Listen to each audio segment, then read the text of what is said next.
Olá, estimados amigos, cá estou de novo para mais um exercício de preparação para o Exame Nacional de Matemática A. Deixo aqui o endereço para poderem consultar estes enunciados de forma um pouco mais confortável.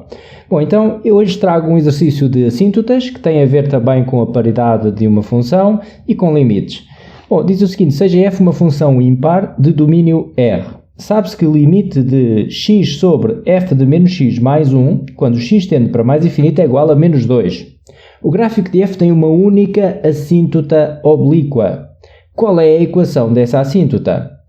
Bom, antes de começar a resolver, eu vou investir aqui alguns minutos e peço que vejam com atenção, porque eu vou falar de situações que podem ser aplicadas em exercícios idênticos. Por exemplo, se em vez de estarmos a falar de uma função ímpar, estivermos a falar de uma função par. E por isso eu vou fazer aqui um paralelo das duas, função par, função ímpar, e que consequência é que isso tem nas assíntotas ao gráfico de uma função que possa ser par ou ímpar. Então, o paralelo que eu vou aqui fazer tem a ver com isto.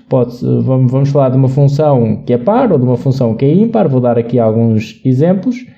Vou começar então aqui pela função par e antes de mais, se bem que eu vou fazer uma abordagem intuitiva e gráfica, mas vou escrever aqui até a definição para associarem o gráfico ao analítico. Então, ela é par se para todo o x pertencente ao domínio tivermos isto: f de menos x é igual a f de x. Bom, isto tem uma consequência no gráfico de uma função. Se f de menos x é igual a f de x, isto vai fazer com que o seu gráfico seja simétrico relativamente ao eixo ou y. Vamos dar aqui um exemplo para se perceber um pouco melhor. Vamos exemplificar. Vou colocar então aqui um referencial e vou já colocar um exemplo até com uma assíntota para ajustarmos já aqui ao nosso exercício. Então vou representar aqui uma assíntota. Vamos supor que estamos a falar de uma função que tem aqui uma assíntota oblíqua, quando o x vai para mais infinito, e se ela é par, terá também esta assíntota, quando o x vai para menos infinito. Estamos a supor que o domínio é R. Não tem de ser domínio R, mas para ter assíntota oblíqua terá de ser.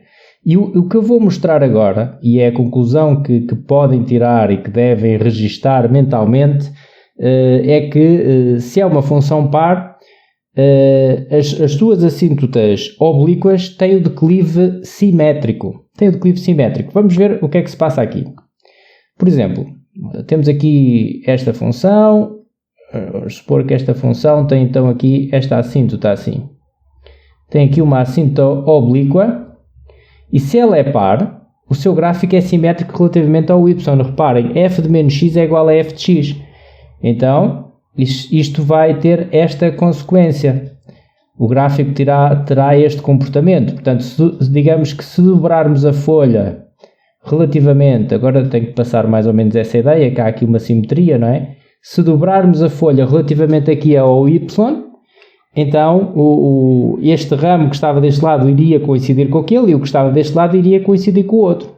Porque, reparem, se aqui for menos x, olhem para a definição, e aqui temos x, tem a mesma imagem, não é? F de menos x é igual a f de x, tem a mesma imagem. Isto vai acontecer para todos os pontos. Então, o gráfico fica simétrico relativamente ao y. Bom, que consequência é que isto tem?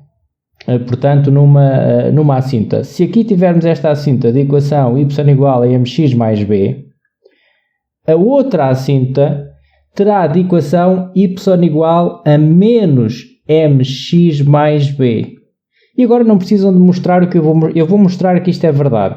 Mas no teste não precisam só de saber isto. E até mentalmente conseguem perceber isso, ok? E por visualização gráfica, digamos. Mas reparem uma coisa, eu vou partir então desta equação, desta assíntota, mx mais b, e vou aplicar aqui a transformação que me permite obter esta, para vermos o que é que vai acontecer.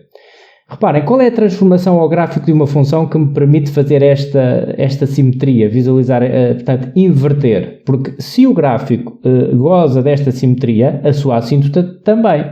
Então aqui à assíntota eu vou aplicar esta simetria, ou seja, vou aplicar aqui uma transformação que me permite obter a reta simétrica a esta relativamente ao eixo ao y. Esta simetria é feita pela troca do sinal no x.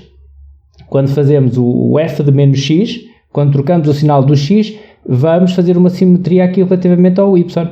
Então, se eu fizer isso aqui, ficamos com m vezes menos x mais b, fica y igual a menos mx mais b. Portanto, a transformação que eu aqui fiz foi trocar o sinal do x, que permite que o gráfico se transforme desta forma, fique simétrico relativamente ao y. Eu apliquei essa transformação aqui à reta e vimos que o declive fica simétrico. O b mantém-se. Neste caso está a ideia aqui que o b é 0, foi o exemplo que eu fiz, mas se o b for 3, 2, 1, o b mantém-se, fica o mesmo. Neste caso, o declive é que fica simétrico. Iremos ver que em ímpar não é assim, ok? É isso que nos interessa agora para o exercício, é isso que eu vou agora passar a analisar. Então, vamos agora analisar o caso de ser ímpar. Primeiro, a definição. Portanto, é ímpar se para todo o x pertencente ao domínio tivermos o seguinte: f de menos x já não é igual a f de x, mas é igual a uma coisa interessante, é igual a menos f de x. Quer dizer que há aqui também uma simetria. Que simetria é esta? Neste caso é uma simetria relativamente à origem. Vamos aqui analisar para percebermos o que isso é. Portanto, temos aqui a origem, x, y. Vou também fazer aqui uma representação já com assíntotas para ajustarmos já ao nosso exercício. Então, vamos supor que temos agora aqui esta assíntota. E o que eu vou provar agora é que se temos esta assíntota quando x vai para mais infinito, é uma assíntota oblíqua, vá, para menos infinito, quando o x vai para menos infinito, terá de ser esta. Terá de ser esta, e que características é que tem esta? Tem o mesmo declive e a ordenada é que é simétrica. Reparem, antes de mais, vamos fazer também aqui um exemplo gráfico para percebermos a ideia. Vou fazer agora assim aqui uma função, que tem então esta assíntota, aproxima-se ali cada vez mais, ok? E agora tenho de fazer assim aqui uma simetria, assim. E continuava para aqui, ok? Acho que dará para entender. Portanto, é simétrica relativamente à origem. O que é que isto quer dizer? Quer dizer que se fizermos aqui duas dobras, agora não uma, mas duas dobras, portanto, este ramo que está neste quadrante vai coincidir com este e este, por sua vez, iria coincidir com o outro. Portanto, eu dobrava primeiro relativamente ao y e depois fazia a dobra relativamente ao x e eles coincidiam. Isto é que é ser ímpar. Diz-se que é simétrico relativamente à origem, porquê?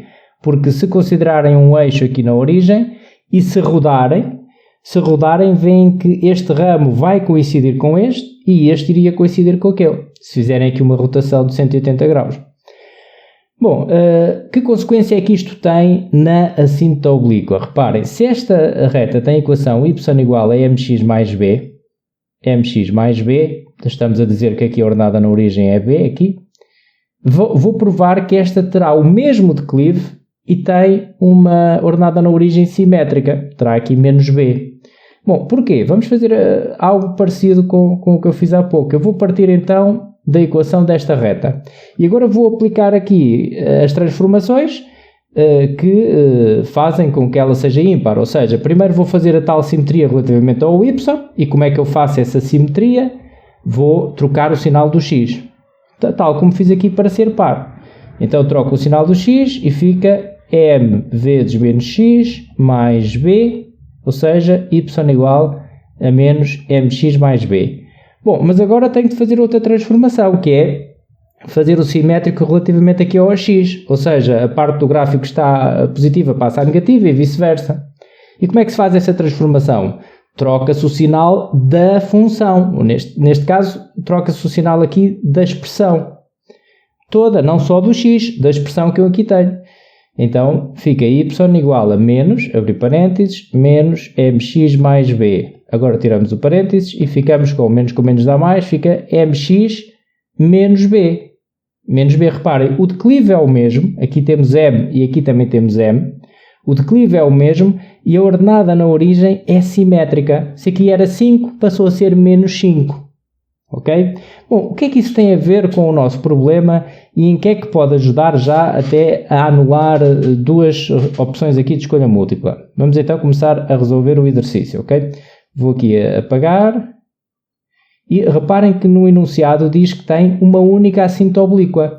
Eu vou até utilizar o exemplo que fiz, que no exemplo que fiz tenho duas assíntotas oblíquas diferentes, não é? Uma para mais infinito e outra para menos infinito. Olhando ali a representação que fiz para a função ímpar. Reparem, tem aqui esta equação, é diferente desta, esta reta é diferente desta, tem duas assíntotas oblíquas diferentes, mas aqui no nosso exercício diz que tem uma única. Então eu pergunto assim, quanto é que tem que ser o B ordenada na origem? Nós já vimos que o declive tem que ser o mesmo. Para ter uma única assíntota oblíqua, este B tem que ser 0. Ela tem que passar obrigatoriamente na origem, que é para ser a mesma. Atenção que é uma única que é assíntota para mais infinito e para menos infinito. Imaginem que havia aqui uma translação desta semirreta para a origem e desta também para a origem. Ficava só uma reta, que era assíntota para os dois lados, mas era a mesma assíntota. E, portanto, para ter uma única, este B tem que ser 0. Vamos provar isso. Nós já vimos que a relação é esta. Se uma é mx mais b, a outra é mx menos b. Então vamos fazer o seguinte. Elas têm que ser iguais para ser única. Mx mais b tem que ser igual a mx menos b. O que é que podemos fazer? Mx simplifica aqui e ficamos com b igual a menos b, ou seja, b mais b igual a 0, 2b igual a 0, que dá b igual a 0, ou seja, a ordenada na origem tem de ser 0 para existir uma única assíntota, para ela ser a mesma, ou seja, existir só uma. E por isso, isto permite anular aqui a opção B, porque aqui o B não é 0, e permite anular também aqui esta opção. Bom, e agora vou dar continuidade ao exercício, porque temos que descobrir então o declive. Temos que descobrir o declive e vamos utilizar o limite que é dado ali no enunciado. Eu vou agora apagar aqui isto, já fizemos a tal revisão acerca de função par e função ímpar e que consequências é que isso pode ter no gráfico, nas assíntotas ao gráfico de uma função, que seja par ou que seja ímpar, e portanto fiquem com esta informação e depois podem ter que aplicar uma ou outra numa determinada prova. Bom, então vou agora encontrar o declive e para encontrar o declive vamos à procura de quê? Vamos utilizar este limite e vamos à procura de limite de f de x sobre x. Nós sabemos que isto é igual ao declive da assíntota, quando x tende para mais ou menos infinito. Então eu vou simplificar este limite de modo a tentar encontrar isto para descobrir o declive. A estratégia é a seguinte, vou simplificar o limite primeiro, de modo a ver isto que acabei de mostrar, e depois coloco aqui este limite simplificado igual a menos 2 e tenho uma equação. Então vamos lá, nós temos limite de x sobre f de menos x mais 1, quando x tende para mais infinito. É como eu disse então, vou simplificar primeiro este limite e depois a simplificação pego nela e coloco aqui igual a 2. Bom, primeira coisa, temos aqui f de menos x, mas nós já vimos que se é ímpar, então f de menos x é igual a menos f de x. Ainda há pouco escrevi isso. Então, o que é que podemos fazer? Podemos já trocar limite, porque é ímpar, ok? Atenção, porque é ímpar. Então fica aqui menos f de x mais 1. Agora reparem, eu estou à procura de alguma coisa. Devem fazer uma ponte entre aquilo que têm e aquilo que querem. Eu quero o tal limite de f de x sobre x. Então vou dividir tudo por x para tentar aproximar daquilo que pretendo. Vou dividir por x no numerador e vou dividir por x no denominador. Portanto, fica menos f de x mais 1 tudo sobre x, que depois podemos simplificar e fica menos f de x sobre x mais 1 sobre x, quando x tende para mais infinito. X sobre x dá 1, ali no numerador, 1 sobre menos f de x sobre x, faço a seguir, mais 1 sobre x, porque agora aqui não posso fazer mais nada. E agora o limite pode passar para o numerador e denominador e ficamos com limite de 1 sobre limite de menos f de x sobre x mais limite de 1 sobre x. E neste caso, reparem, o limite de 1 dá 1, que é uma constante, ficamos com 1 sobre menos, este menos pode passar para trás do limite, o limite de f de x sobre x, aqui fica 1 sobre, reparem que este limite, o x está a tender para mais infinito, o x está a tender para mais infinito, o x aqui está a tender para mais infinito, então ficamos aqui com 1 sobre mais infinito dá 0. Dá 0, então isto vai dar, este menos agora até portanto posso multiplicar por menos 1 no numerador e denominador e ficamos com menos 1 sobre limite de f de x sobre x, quando x tende para mais infinito. Ok? Então vou colocar aqui agora, se este limite simplificado deu isto que aqui está, eu vou colocar aqui e dizer que tenho aqui menos 1 sobre limite de f de x sobre x, isto quando o x tende para mais infinito, é igual a menos 2. Então quanto é que tem que ser o valor deste limite para menos 1 a dividir por esse valor dar menos 2? Bom, tem de ser um meio, porque se eu tiver aqui um meio, fazia o produto pelos extremos e dava menos 2. Ou então, muito simplesmente, o que é que fazem? Passam este limite para ali a multiplicar, passam menos 2 para aqui a dividir e fica menos 1 sobre menos 2 igual ao limite de f de x sobre x, quando x tende para mais infinito, que por sua vez dá o limite de f de x sobre x, quando x tende para mais infinito, igual a 1 sobre 2. Menos por menos depois aqui dá mais. Então, 1 sobre 2, temos aqui a opção D, 1 sobre 2x, porque é o declive e já vimos há pouco que o B tem de ser 0. Bom, fica assim resolvido este exercício. Muito obrigado por assistir. Um grande abraço e até uma próxima!